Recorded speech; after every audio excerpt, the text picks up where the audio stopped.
Thanks for checking out this narration. Before you proceed any further, head on over to my Patreon page and support. It's the best way to support me, and you get all my videos in one convenient place. Bedtime is supposed to be a happy event for a tired child. For me, it was terrifying. While some children might complain about being put to bed before they have finished watching a film or playing their favorite video game, when I was a child, nighttime was something to truly fear. Somewhere in the back of my mind it still is. As someone who is trained in the sciences, I cannot prove that what happened to me was objectively real, but I can swear that what I experienced was genuine horror. A fear which in my life, I'm glad to say, has never been equaled. I will relate it to you all now as best I can. Make of it what you will, but I'll be glad to just get it off my chest.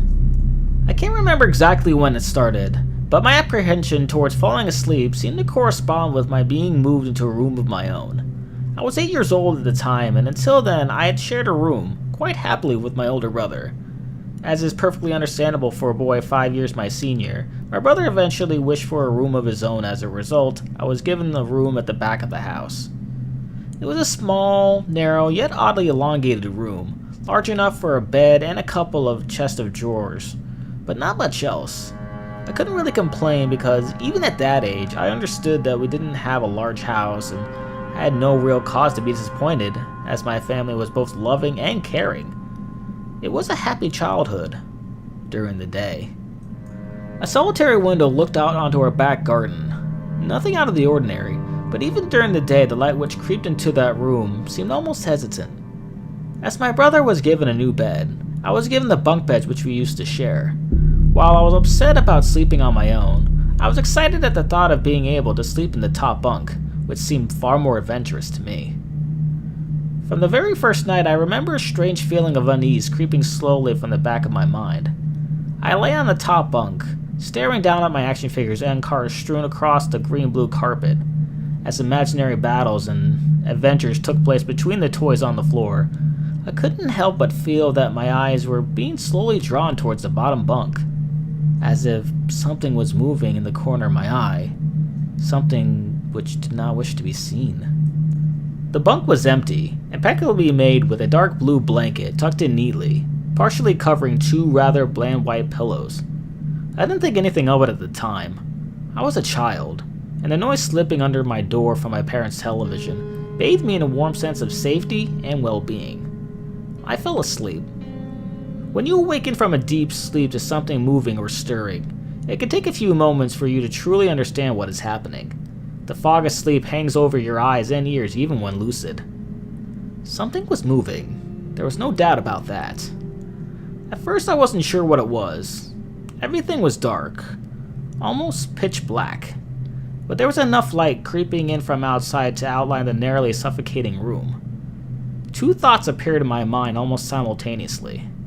The first was that my parents were in bed because the rest of the house lay both in darkness and silence. The second thought turned to the noise, a noise which had obviously woken me. As the last cobwebs of sleep withered from my mind, the noise took on a more familiar form. Sometimes the simplest of sounds can be the most unnerving. A cold wind whistling through a tree outside, a neighbor's footsteps uncomfortably close, or, in this case, the simple sound of bedsheets rustling in the dark. That was it. Bedsheets rustling in the dark as if some disturbed sleeper was attempting to get all too comfortable in the bottom bunk. I lay there in disbelief, thinking that the noise was either my imagination or perhaps just my pet cat finding somewhere comfortable to spend the night. It was then that I noticed my door, shut as it had been as I'd fallen asleep. Perhaps my mom had checked in on me and the cat had sneaked into my room then. Yes, that must have been it. I turned to face the wall, closing my eyes in the vain hope that I could fall back to sleep. As I moved, the rustling noise from underneath me ceased. I thought that I must have disturbed my cat. But quickly I realized that the visitor in the bottom bunk was much less mundane than my pet trying to sleep, and much more sinister. As if alerted to and disgruntled by my presence. The disturbed sleeper began to toss and turn violently, like a child having a tantrum in their bed. I could hear the sheets twist and turn with increasing ferocity. Fear then gripped me, not like the subtle sense of unease I had experienced earlier, but now potent and terrifying. My heart raced as my eyes panicked, scanning the almost impenetrable darkness. I let out a cry. As most young boys do, I instinctively shouted out to my mother. I could hear something stir on the other side of the house, but as I began to breathe a sigh of relief that my parents were coming to save me, the bunk bed suddenly started to shake violently, as if gripped by an earthquake. Scraping against the wall, I could hear the sheets below me thrashing around as if tormented by malice. I did not want to jump down to safety, as I feared the thing in the bottom bunk would reach out and grab me, pulling me into the darkness. So I stayed there, white knuckles clenching my own blanket like a shroud of protection.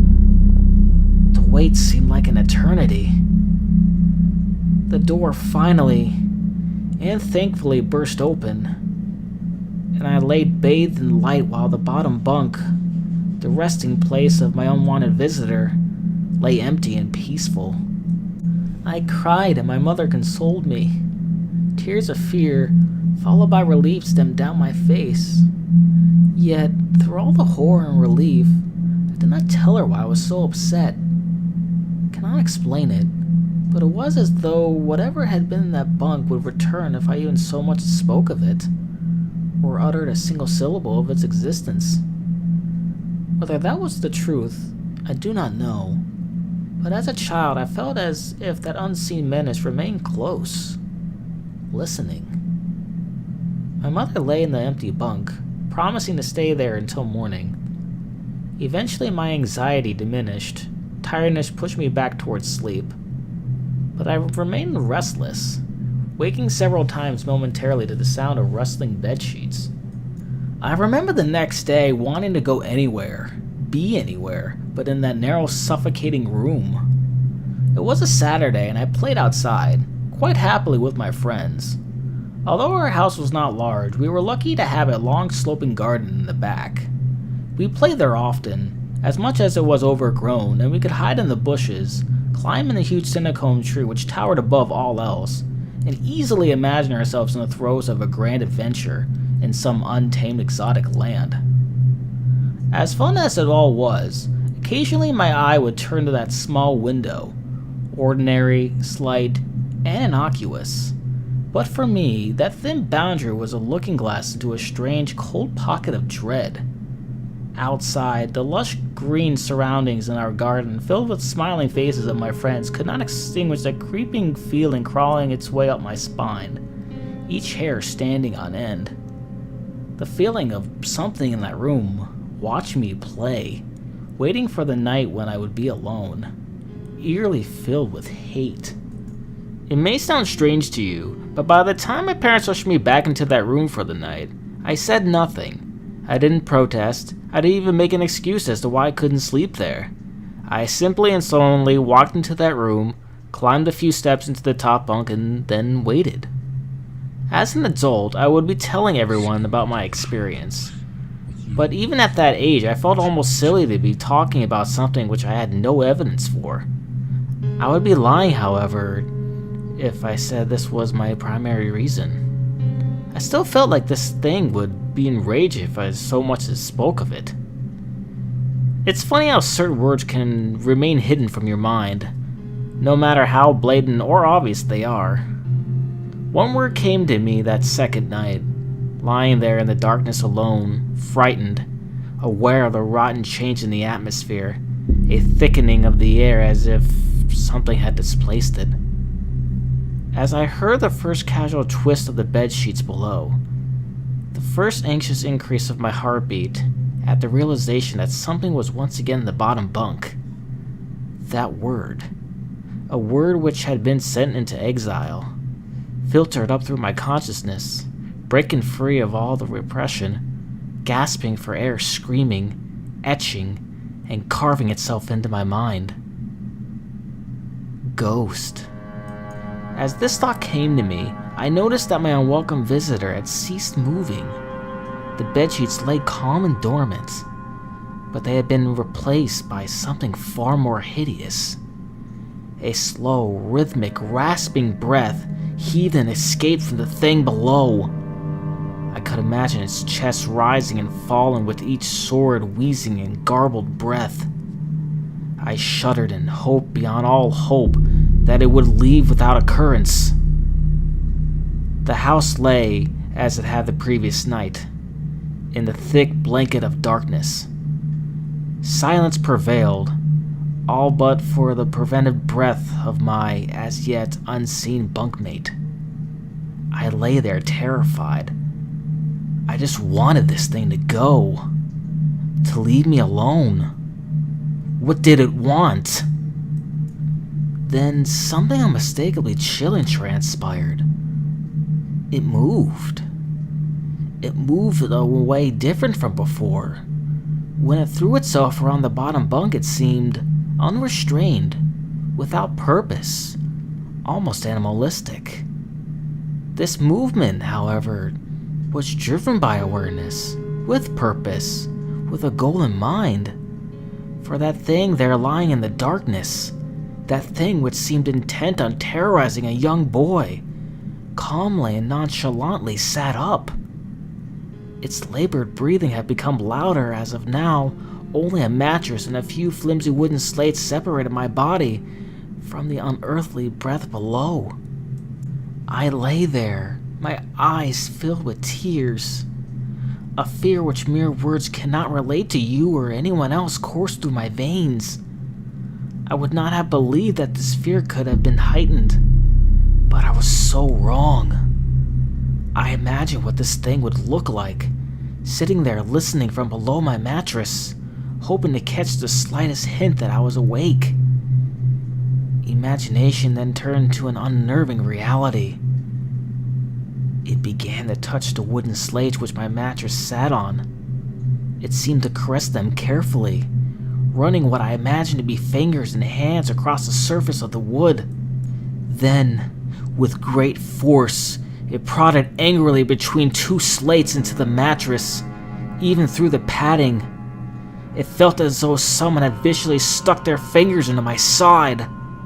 I let out an almighty cry, and the wheezing, shaking, and moving thing in the bunk below replied in kind by violently vibrating the bunk, as it had done the night before. Small flakes of paint powdered on my blanket from the wall as the frame of the bed scraped along it, backwards and forwards. Once again, I was bathed in light, and there stood my mother, loving, caring as she always was, with a comforting hug and calming words which eventually subdued my hysteria. Of course she asked what was wrong, but I could not say. I dared not say. I simply said one word over and over and over again. Nightmare. This pattern of events continued for weeks, if not months. Night after night I would awaken to the sound of rustling sheets. Each time I would scream so as to not provide this abomination with time to prod and feel for me. With each cry, the bed would shake violently, stopping with the arrival of my mother, who would spend the rest of the night in the bottom bunk, seemingly unaware of the sinister force torturing her son nightly. Along the way, I managed to feign illness a few times and come up with other less than truthful reasons for sleeping in my parents' bed. But more often than not, I would be alone for the first few hours of each night in that place. The room where the light from outside did not sit right. Alone with that thing. With time, you can become desensitized to almost anything, no matter how horrific. I'd come to realize that, for whatever reason, this thing could not harm me when my mother was present. I'm sure that the thing would have been said for my father, but as loving as he was, waking him from sleep was almost impossible. After a few months, I had grown accustomed to my nightly visitor. Do not mistake this for unearthly friendship. I detested the thing. I still feared it greatly, as I could almost sense its desires and its personality, if you could call it that. one filled with perverted and twisted hatred, yet longing for me, of perhaps all things. My greatest fears were realized in the winter. The days grew short, and the longer nights merely provided this wretch with more opportunities. It was a difficult time for my family.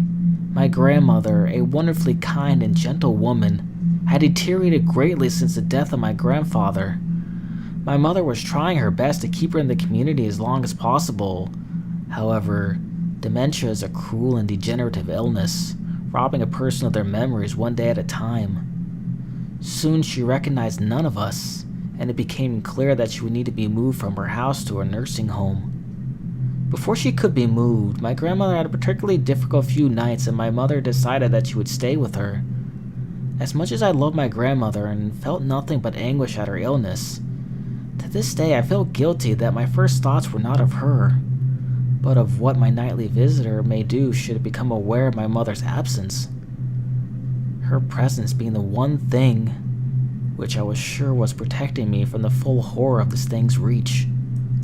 I rushed home from school that day and immediately wrenched the bed sheets and mattress from the lower bunk, removing all the slates and placing an old desk, a chest of drawers, and some chairs which we kept in the cupboard where the bottom bunk used to be. I told my father I was making an office, which he found adorable, but I would be damned if I give that thing a place to sleep for one more night. As darkness approached, I lay there knowing my mother was not in the house.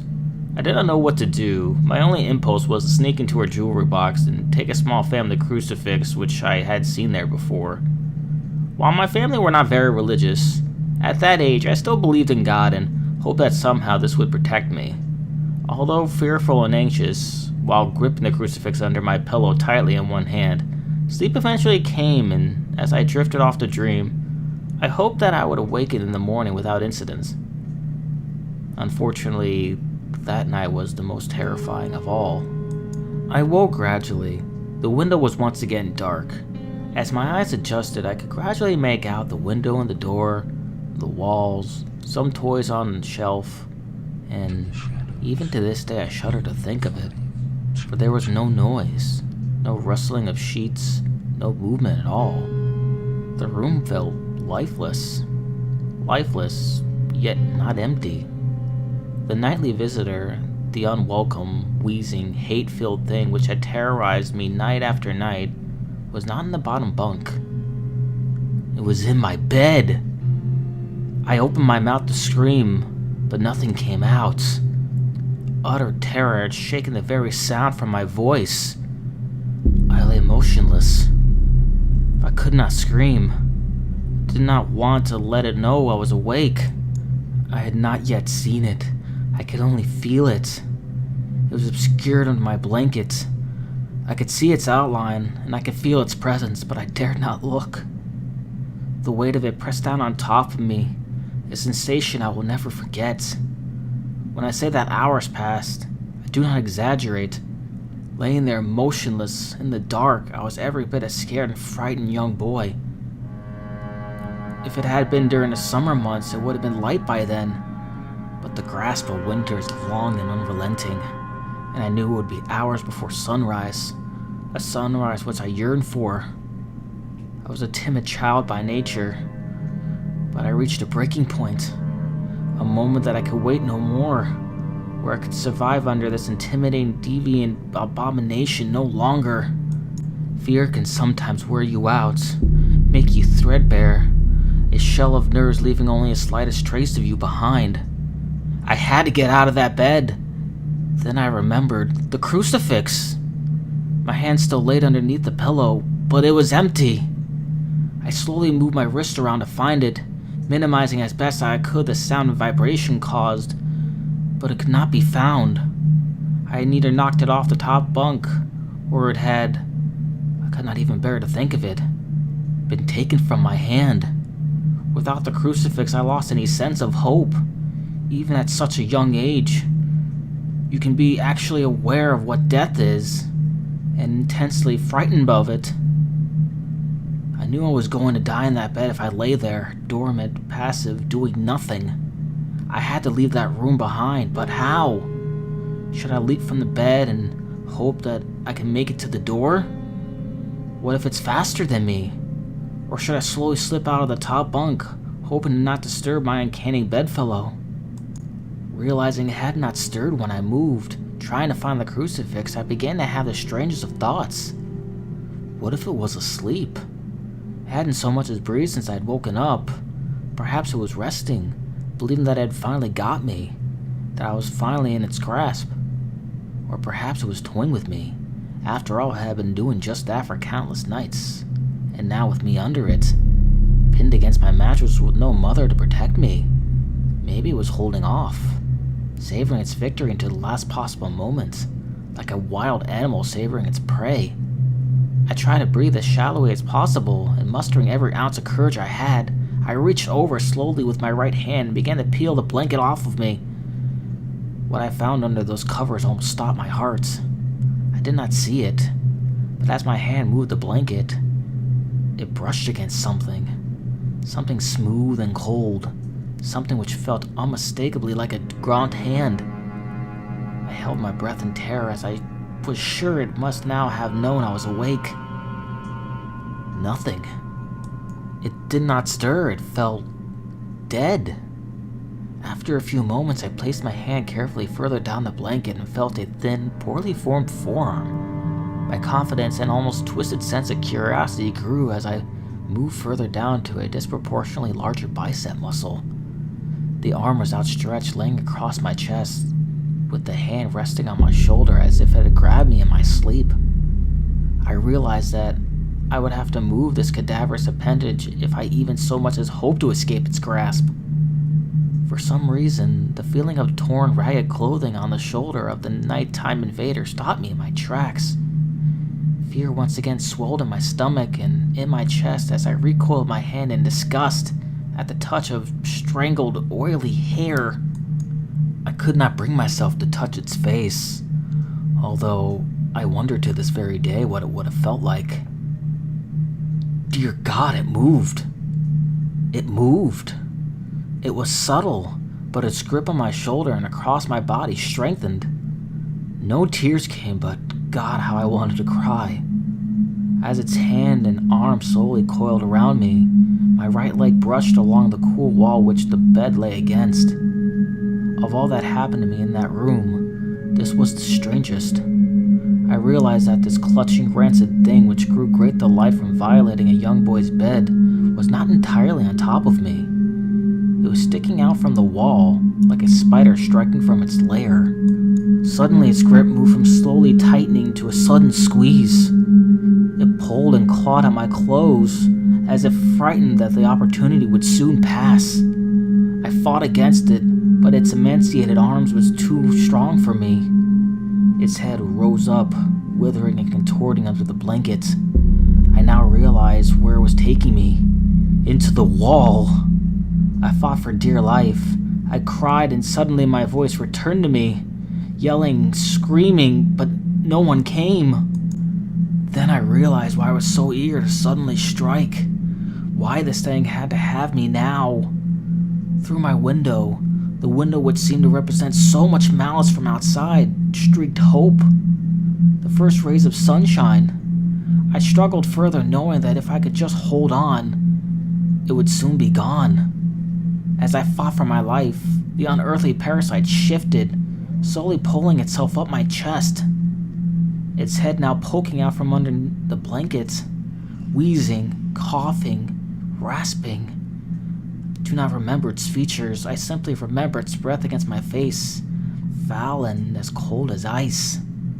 As the sun broke over the horizon, the dark place, that suffocating room of contempt, was washed, bathed in sunlight. I passed out as its scrawny fingers encircled my neck, squeezing the very life from me. I woke to my father offering to make me some breakfast. A wonderful sight indeed. I had survived the most horrible experience of my life until then, and now. I moved the bed away from the wall, leaving behind the furniture I believed would stop that thing from taking a bed. Little did I think that it would try to take mine, and me. Weeks passed without incident, yet on one cold, frostbitten night, I woke to the sound of the furniture where the bunk beds used to be, vibrating violently. In a moment it passed. I lay there sure I could hear a distant wheezing coming from deep within the wall, finally fading into the distance. I have never told anyone this story before. To this day I still break out in a cold sweat at a sound of bedsheets rustling in the night, or a wheeze brought on by a common cold. And I certainly never sleep with my bed against a wall. Call it superstition if you will, but as I said, I cannot discount conventional explanations such as sleep paralysis, hallucination, or that of an overactive imagination. But what I can say is this. The following year I was given a larger room on the other side of the house, and my parents took the strangely suffocated, elongated place as their bedroom. They said they didn't need a large room, just one big enough for a bed and a few things. They lasted 10 days. We moved on the 11th. Thanks guys for checking out this video. If you enjoyed it, you can like and share along with commenting. Have you ever experienced such a haunting? What creepypasta would you like to hear me read? If you'd like to hear future narrations done by me, click on that subscribe button. If you enjoy this narration, check out some of my playlists. If you would like for me to read any of your stories, true or otherwise, please email me at danscares@gmail.com. Until next time, sleep tight.